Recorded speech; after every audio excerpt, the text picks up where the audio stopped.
بسم الله الرحمن الرحيم. السلام عليكم ورحمة الله وبركاته. إن الحمد لله ونحمده ونصلي على رسوله الكريم. أما بعد. அளவிலா கருணையும் நிகரிலா கிருபையும் உடைய அல்லாஹ்வின் திருப்பெயரால் எனதுரையை ஆரம்பம் செய்கின்றேன். நெஞ்சுக்கு நிம்மதி அப்படின்ற புத்தகத்திலிருந்து பல தலைப்புகளை கீழே பார்த்துட்ருக்குறோம். அல்ஹம்துலில்லாஹ், நமக்கான மனித மனங்களுக்கான ஊக்குவிக்கிற விஷயமா இந்த புத்தகம் அமைஞ்சிருக்கு. இன்றைக்கி நம்ம பார்க்க இருக்கிற தலைப்பு தியாகம் புரியுங்கள். நன்மை எது தீமை எது என்று அறிந்து வாழ்ந்தால் வாழ்க்கை அர்த்தமுள்ளதாக மாறும். நிம்மதி தானாகவே வாசல் தேடி வரும். நன்மையும் தீமையும் தெரிந்து கொள்ளும் வழியை இறை தூதர் ஸல்லல்லாஹு அலைஹி வஸல்லம் அவர்கள் பின்வருமாறு கூறி தருகின்றார்கள். வாபிசா இப்னு மஃபத் ரலியல்லாஹு அன்ஹு அவர்கள் கூறுகின்றார்கள், நன்மை எது தீமை எது என்று அறிந்து கொள்வதற்காக நான் இறை தூதர் ஸல்லல்லாஹு அலைஹி வஸல்லம் அவர்களிடம் வந்தேன்.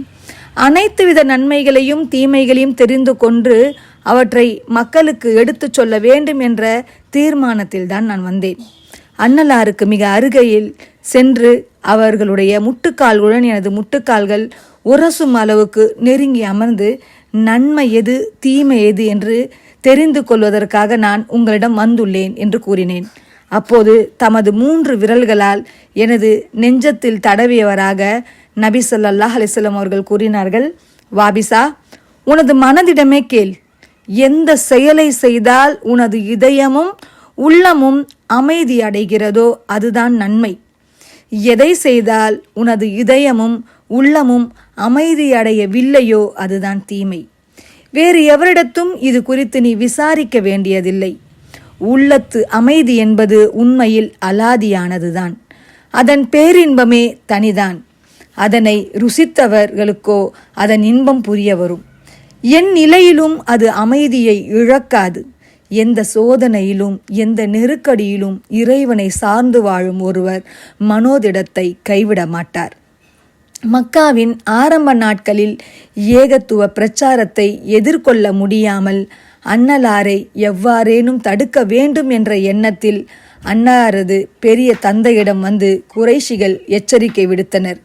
அப்போது நபி ஸல்லல்லாஹு அலைஹி வஸல்லம் அவர்கள் கூறிய வார்த்தைகள் தான் நம் எல்லோருக்கும் தெரியுமே. எனது அருமை பெரிய தந்தையே, எனது வலது கையில் சூரியனையும் இடது கையில் சந்திரனையும் தந்தாலும் இந்த ஏகத்துவ பிரச்சாரத்தை நான் விட்டுவிட மாட்டேன். ஒன்றில் இந்த மார்க்கத்தை நிலைப்பெற செய்ய வேண்டும், இல்லையேல் நான் மடிய வேண்டும். நிம்மதியான உள்ளத்தை பெற்றோர் எதையும் துணிச்சலுடன் எதிர்கொள்வார்கள்.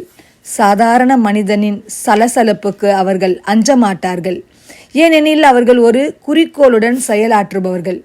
அப்துல்லா இப்னு ஹுதைஃபா ரலியல்லாஹு அன்ஹு அவர்கள் உமர் ரலியல்லாஹு அன்ஹு அவர்களின் காலத்தில் ரோமுக்கு எதிரான ஒரு போரில் படை தளபதியாக பொறுப்பேற்கிறார்.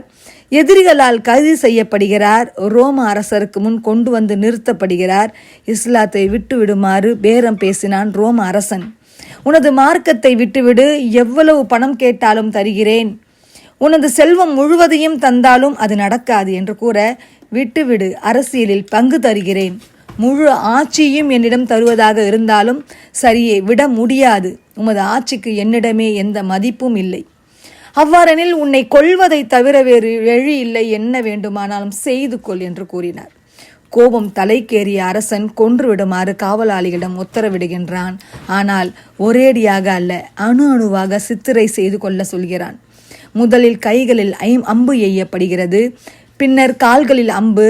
அவ்வாறு கொஞ்சம் கொஞ்சமாக வேதனை செய்து கொண்டே உனது மார்க்கத்தை விடுகின்றாயா என்று அரசன் கேட்டுக்கொண்டே இருந்தான். வாழ்நாளில் அதுவரை துன்பங்களை அனுபவித்திராத அப்துல்லா ரலியல்லாஹு அன்ஹு அவர்கள் அல்லாஹுக்காக அனைத்தையும் தாங்கி அமைதியுடன் முடியாது என்ற ஒற்றை வார்த்தையே பதிலாக தருகின்றார். கடைசியாக கொதிக்கும் எண்ணெயை தயார் செய்து அதில் இவரை வீசி விடுங்கள் என்று உத்தரவிட்ட அரசன் அங்கிருந்து சென்று விடுகின்றான். அதுவரை அசையாமல் நின்ற அப்துல்லா ரலியல்லாஹு அன்ஹு அவர்கள் கொதிக்கும் எண்ணெய்க்கு முன்னால் கொண்டு வரப்பட்ட போது அழுகின்றார். தகவல் அரசனுக்கு தெரிவிக்கப்பட ஓடி வந்தான் அரசன். இப்போதாவது உனது தீனை விட்டுவிட சம்மதித்தாயே என்று அரசன் மகிழ்ச்சியில் கூறவும், இல்லை, இப்போதும் நான் சம்மதிக்கவில்லை என்று அப்துல்லா கூறினார். திகைத்தான் அரசன். பின் எதற்காக அழுதாய் என்றான். அப்துல்லா இப்னு ஹுதைஃபா ரலியல்லாஹு அன்ஹு அவர்கள் கூறிய வார்த்தைகள் அமைதியை அனுபவித்த ஒரு ஆத்மாவின் வார்த்தைகள். என்ன கூறினார் தெரியுமா? என் இறைவனுக்காக கொடுப்பதற்கு என்னிடம் ஒரே ஒரு உயிர் மட்டும்தானே இருக்கிறது.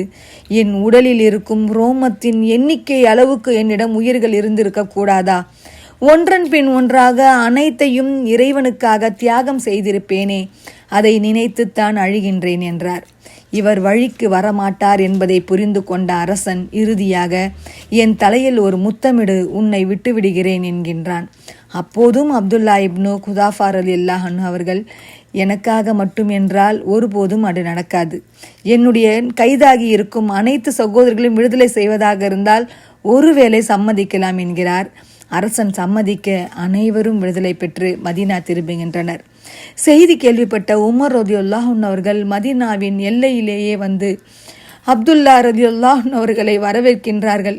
அருகில் நின்றவர்களிடம் கூறினார்கள், இங்கு குழுமி இருக்கும் ஒவ்வொருவர் மீதும் இப்னு ஹுதாஃபாவின் தலையில் முத்தமிடுவது கடமை. முத்தமிட்டுத்தானே அதனை துவங்கி வைக்கிறேன் என்று கூறி உமர் ரலியல்லாஹு அன்ஹு அவர்கள் அப்துல்லா இப்னு ஹுதாஃபா ரலியல்லாஹு அன்ஹு அவர்களின் தலையில் முத்தமிட்டார்கள்.